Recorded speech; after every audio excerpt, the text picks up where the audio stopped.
Burada da məsələnin bir neçə məncə kökündə səbəb dayanır. Birisi İran tərəfindən Amerika tərəfi arasında olan münasibətlərdir. Ondan əvvəl Amerikanlarla bir yerdə təlimlər olmuşdu. Bura indi İranın gəlməsi bu deməkdir ki, daha çox bölgədə söz sahibi mənəm. O vaxt qıcıq vermişdilər ki, onlar başqa bölgədən bura gəlməsinlər. Və bugün baxmayaraq ki, indi oturdular Omanda danışdılar Amerikanla bu günləri deyəsən İran arasında söhbət danışıqlar gedir. Amma buna baxmayaraq hər iki tərəfdə əzələdə nümayiş elətdirirlər. Birisi deyək ki, İran sualtı qayıqlarını ortaya gətirir. Amerika tərəf təyyarə daşıyan gəmilərini, B-52 təyyarələrini gətirib yığır.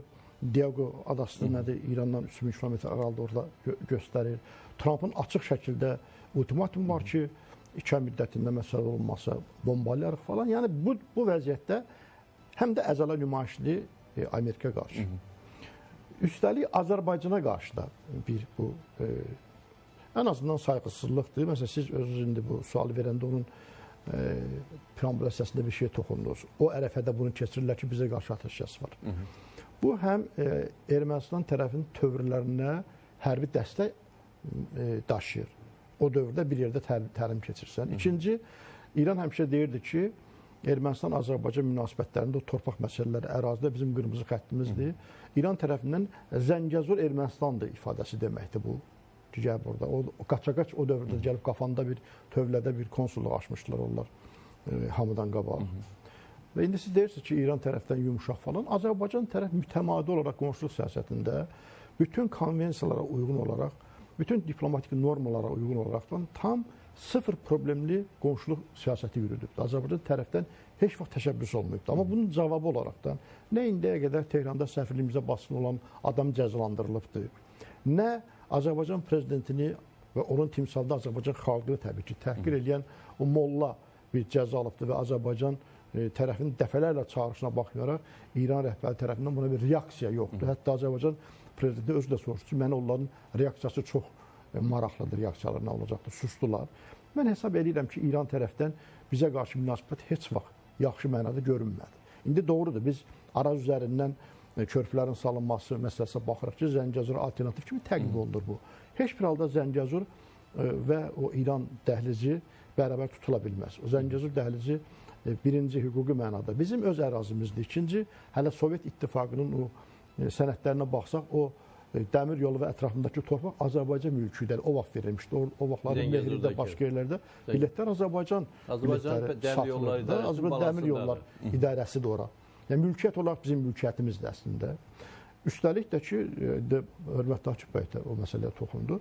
Biz bütün məsələlərdə Zəngəzur məsələsi ilə bağlı olaraq tarixi bizim hüquqi məsələlərimiz var ki, hələlik ona bugün toxunmuruq. Amma mən hesab edirəm ki, elə burada bir məqamı da xüsusi olaraq qabartmaq istəyirəm ki, nə cür nə olursa olsun biz zamanla gələcəyə mütləq şəkildə 20-ci illərdəki verilmiş torpaqlarımız, o cümlədən 29-cu ildən ki, sonra Zəngəzur verildi. 20-ci ildə Zəngəzur verildi, 29-cu ildə Mehri hissəsi verildi də, yəni. Verilmiş torpaqlarımız, sonra verilmiş ərazilərimiz məsələsində elə şəkildə müddəaları saxlamaq ki, sülh orada açıq qalsın. Necə ki, ermənilər müəyyən məsələləri açıq saxlamağa çalışırlar, konstitusiya dəyişdirmək istəmirlər və s. və ilə axır. Biz də onu o cür eləməliyik. Və ikinci məqamda mən mövzuya qayıdacağam. İkinci məqamda biz müqavilədə o ki, bəzi biz tələblərdən geri götürmək qarşılıqlı olaraq beynəlxalq məhkəmələrdən tələbləri geri götürmək məsələsi var. Ermənistan bizdən nə tələb edəcək? 30 il bizim ərazimizi işğal edibdir, çalıb tapıb, talib aparıbdır, soyqırım edibdir və s. və ilə axır. Bizim 480 milyard təzminat məsələmizdə yenə hansı formada açıq saxlamağa bacarmalıyıq, buna son verə bilmərik. Bu, bizim gələcək nəsillər tərəfindən indiki bizim nəsillərə qınaq olar ki, bu məsələ üstündən niyə keçdiniz? Və dünyadakı bütün dövlətlərə də ki, Azərbaycan tərəfinin boş, yumuşaq bir dövlət kimi təqdim olunur. Azərbaycan özünü möhkəm dövlət kimi təqdim eləməlidir ki, Azərbaycandan gələrsən, zərər verərsən, sənə təzminat ödətdirərik. Necə ki, İsrailin idmançılarını Olimpiyadada öldürmüşdülər, dərhal fərman verdilər ki, hamısı tapılsın, infaz olunsun, tapıldı və infaz olundu. Bildilər ki, İsrail vətəndaşının zarafat eləmək olmaz. Azərbaycan da bu məsələdə tövr qoymalıdır. Qayıdıram mövzuya ki, burada İranın bu cür əl-qol atması həm də Suriyada itirdiyi bunun mövqeləri vardı. Hizbullah məsələsində, Həmas məsələsində o ərazilərdə, İraqda ki, mövqeləri itiribdir, gücünü itiribdir. Bölgədə Türkiyə ilə bir, belə deyək ki, rəqabəti var burada. Bu bölgə bu formada Ermənistan vasitəsilə daxil olmaq istəyi də vardı. Üstəlik də sonrakı bir versiyada budur ki, Ermənistan ki tərəddüdləri yarandı. Rusiya-Ukrayna müharibəsindən sonraki yavaşıdı qərbə bunun addımları. Hərçənd mən hesab eləmirəm geri dönüş olacaqdı. O istiqamətdə davam edəcəkdi. Ermənistan bu məqamda, İran bu məqamda Ermənistanın nə Rusiya, nə Avropa İttifaqı İran yanında yansı qalması məsələsində çox maraqlıdır. Həm də o Türkiyə məsələsindən bağlı. Bölgədə Azərbaycan-Türkiyə tandemi olduğu kimi İran-Ermənistan tandemi də zaten həmişə olmuşdu. Onu burada saxlamaq, bərpələmək düşüncəsindədir. Ona görə bütün bunlar təbii ki, bizim xeyrimizdə işləmir və bizim ərazimizdə gəlib yaxınlığında bir hərbi təlim keçirirsə, İran ən azından Azərbaycan tərəfindən məsləhətləşməlidir.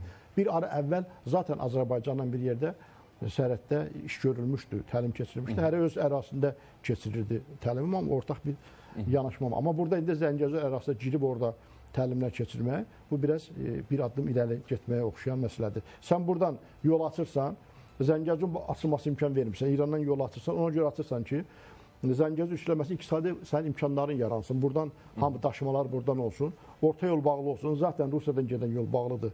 İpək yolu adını qoyaq ki, bir İpək yolunun birisi. Afrika burnunda təhlükə vardı, oradan yol keçmir.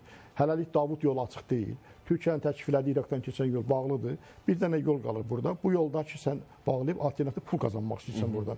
Həm buradan pul qazanmaq istəyirsən, Azərbaycan ərazisindən keçən Azərbaycan hesabına, həm də Azərbaycanla düşmənçilik eləyənlə bir yerdə Azərbaycana pressing edirsən. Ona görə mən İranın bu məsələlərdə səmimiyyətinə inanmıram. Azərbaycan tərəfi bununla bağlı oxşar tədbirlər bir deyək, ya bir hansı bir tədbirlər də görməsi məncə məqsəd uyğundur.